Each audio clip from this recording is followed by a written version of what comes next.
Hey guys, Andy here from Mediocre Hobbies, bringing you some more 40k goodness. In today's video, I'm going to be tackling the new Adeptus Custodes Shield Captain.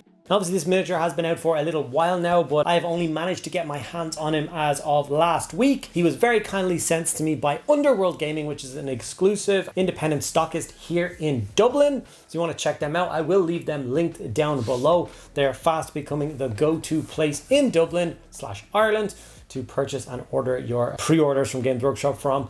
I know I've been using them quite extensively to make sure I keep up to date with all of the old world releases as they come quick and fast. So big thank you to those guys for sending that out. Like I said, check them out using the link below. Now, the Adeptus Custodes, I do have quite a large army of these and I have done videos for them in the past, but they have been quite a while now, so I'm kind of excited to tackle one of the newer scopes and see how I can do it. I reckon my way of painting Adeptus Custodes is pretty much the fastest way of painting them in the internet.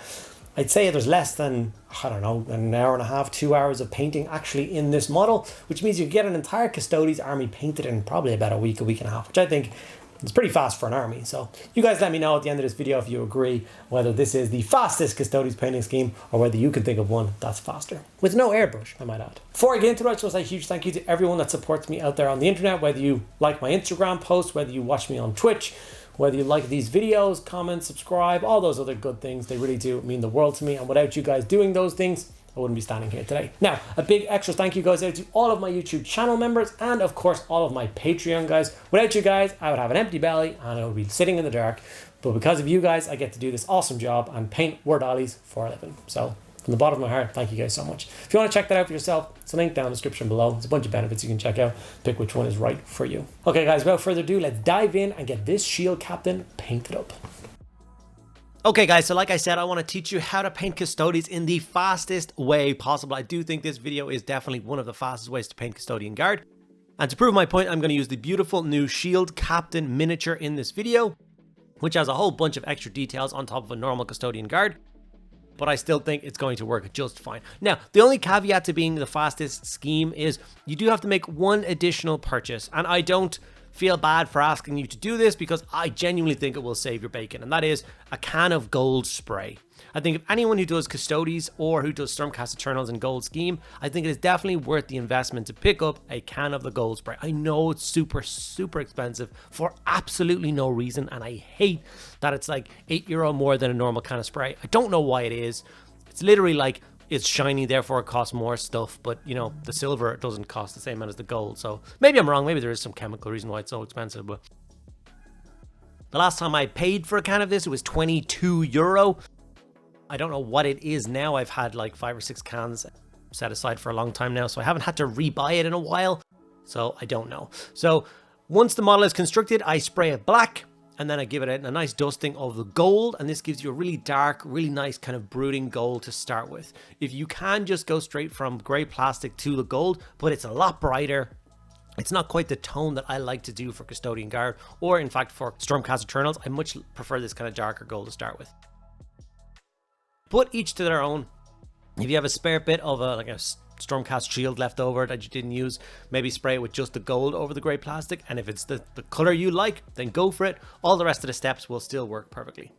Okay, after that we did get some Flesh to Hair's red contrast, and we just blocked in all of the bits on the miniature that needed to be red. So for him, he has that nice red skirt thing. He's got this awesome big plume over his back. I'm a big fan of those plumes. This one isn't even attached to his helmet, it's just straight up over. He's like a winged lancer. It's awesome. It's definitely how another Custodian would scan across an entire army of Custodes and see the big kind of fan and be like, well, there's the boss. And then obviously his big, beautiful cape. I love capes. I love them. They're so cool. Imagine if they didn't have the capes. It would be just too much gold. After that, we grabbed some Black Templar or Black Legion, whatever black contrast you have to hand. And we blocked in the rest of the piece on that. So it's basically all of the casing of the Guardian Spear. And Custodes actually have quite a lot of cloth showing. Their armor panels don't seem to be as like connected as like a Space Marine's armor. So as you can see from like the elbow up to the shoulder is like black cloth. Same on both things. He's got black boots. And then under like his like red skirt thing, there's some black fabric there as well. After that, we grabbed some Gore Grunt of Fur, and what we're going to do here is we're going to block in his the greaves that he has over his hands, his gauntlets. Gauntlets is probably the correct word. with some Gorgrunta fur. He does have some like rich red leather gauntlets and gaiters, the things that go over his boots. Now he's got a big plate of shin armor on the front, so the gaiter bit just kind of goes around the back of it. And after that, we're going to grab some lead belcher and block in any other metallics that we need to do. So he's got some pipework under his stomach. His face plate from the kind of eye lens down and kind of curving up to his ears is going to be done in silver. Obviously, all the blades and stuff, pipework and stuff from the Guardian Spear needs to get blocked in with silver. And then if there's any other bits and pieces you think should look cool in silver, do it. So I went for the quillas that are hanging down from his like leathery tassel bits. On the box art they were gold, but I quite like the idea of breaking them up a little bit more. But yeah, just find all the gold, or sorry, the silver details that you can find on this miniature and get them blocked in. With all of these kind of bits and pieces in, it's time to shade the miniature. And what I go for is I grab a Reikland Flesh Shade, because Reikland Flesh Shade looks so good over gold. It will also work super well over all the reds. It doesn't do a bad job over silver. It's a little bit stained weird, but obviously when we're layering it up, it's going to look fine. And even if you are a bit concerned, stick around to the end of the video, see the final produced result of this miniature, and then tell me whether you think that it was a bad idea to go over the silver with the Reikland Flesh Shade. Because I know at this point it seems weird, but whenever I get to this the shade section of a miniature, I do like doing an all-over shade. Helps lock it all in, protect all the contrast that we've applied so far, because contrasts tend to be quite a weak coat of paint.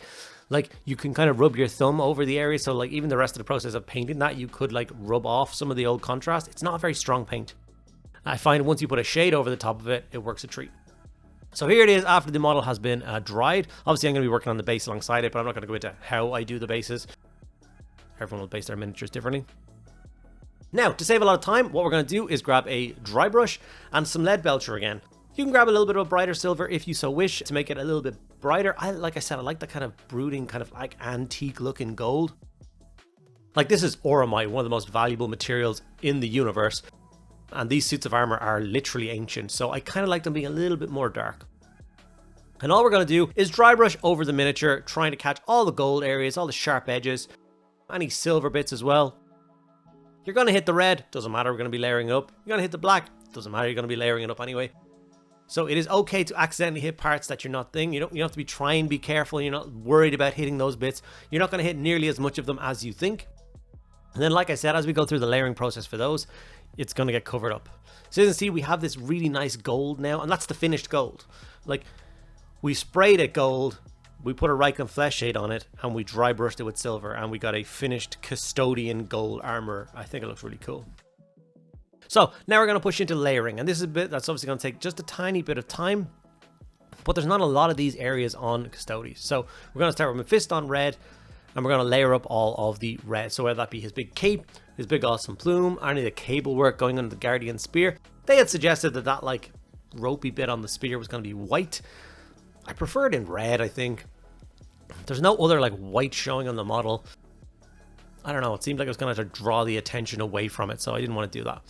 When you get to the cape, all you're trying to do is aim for all of the kind of raised areas on the miniature, on the cape, and leave all the dark kind of ridges or folds in the cloth that nice dark color. And it's the same thing you're going to do with the plume. Obviously, this is a shield captain. He's got a little bit more detail than normal, so he's going to take a little bit of time over, say, a standard warden or custodian guard.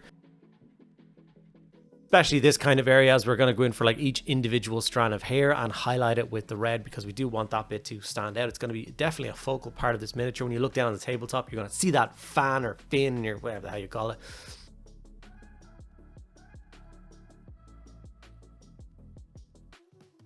And like I said, fine pointed brush, some nice red paint. You may have noticed that the red paints that I use are the air versions of them. That's just because they basically work as pre-thinned paints for me. They're so good. If you can get your hands on a pot of the air red paints like these, they're just great. It's a lot of paint in a pot.